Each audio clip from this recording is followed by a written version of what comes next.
Okie dokie. Now, for probably the most fun part of this activity for you guys, let's talk about how to insert the right kinds of images. And what do I mean by right kinds of images? You'll see. So if we go back to my Halloween example, oh my goodness gracious, where'd that ghost come from? Let me delete it and I'll show you where it came from. So when you're looking for images for your slide, and if you notice, the images that I tend to use on all of my slides, they seem like they fit. There aren't any backgrounds. They're seamless. And that is because you have to search for a particular kind of image. So you notice up here, I searched for ghosts PNG. All right, so always search for PNG images. And there's another trick, and it's kind of annoying because this doesn't always work like it should. But whenever you're looking for PNG images, like this ghost here that I chose, you'll always want to click on it and then make sure once it loads that the background has these checks. Okay, it's like a checkbox background. If it has that checkbox background, that means when you copy and paste it, the only thing you're copying and pasting is going to be that ghost there. Okay, so you would copy, and then you would go back to your slide and paste, and it's just the ghost, nothing else. All right. Now, if you go and you open this one up and the checks are already showing before you click it, that's not going to work, right? We copy and we paste that one, and that's what it looks like. And that's ugly. That's hideous. That is not visually appealing.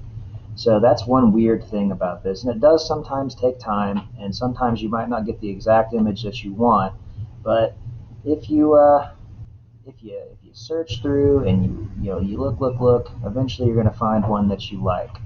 Another thing that might happen, like that one would obviously work, because the image or the checks popped up after we loaded the image. So let's double check to make sure. Yep, look at that. Sometimes, though, what might happen is you've searched for a PNG and then your image comes up and there aren't any checks in the background. That's another one that's not going to work out like you want it to. Because notice when you go and you paste that in there, it has the white background. It's ugly. It's not visually appealing. That one stinks. We don't want that one. So that is a little trick that I'm sharing with you guys, is when you're searching for images, you want the ones that look like they fit and they were made for that slide. You always search for PNG. If you want to refine that search, you might click the transparent background choice here, or you can go to settings, go to advanced search, and then down here where it says colors, you can highlight transparent. But even then, you might run into some that don't have the PNG background, like that one does. Let's see, this one does. Lots of these seem to, but every now and again you'll run into one that doesn't. So you just have to wait until it loads up, and if it does have the checkers behind it, that means it'll work. There won't be any background and it'll look really cool. Okay? So that's how you do that. And if you see up here in my through the tunnel example, I used a PNG image of Jerry. I just searched like young boy swimsuit, and eventually, which, by the way, that could come back to bite me in the butt, I guess, at some point for being on my search history. But I have this video now to prove why I had that in my search history, but I digress. Anyway, I searched for that. This is a PNG image, just like these. These are actually bubbles. I searched for bubble PNGs, and so I found these water bubbles that were transparent. And then all I did was I added a text, or I created a transparent text box just using this guy here.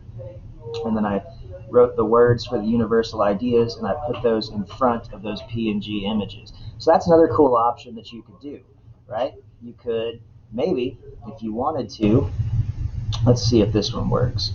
Yeah, so this one, well, that one's going to be transparent all the way through. Let's try this guy. No, let's try this guy. Yeah, check this out.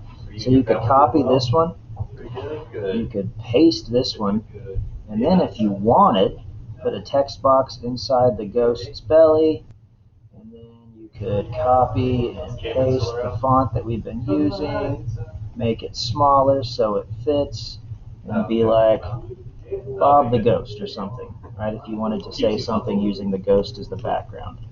So that's an option for you to get creative, and you can even center it inside the ghost so it's right in the middle. So that is what I mean by finding the right kind of image. I hope you guys can find really cool PNG images to add to your slides, to make them unique, to make them visually appealing, and to make this assignment even more awesome than I'm sure you're already making it. So go out there, find some cool images, the right kinds of images, add them to your presentation, and let's see what you can do. And I clicked the wrong button. Here we go.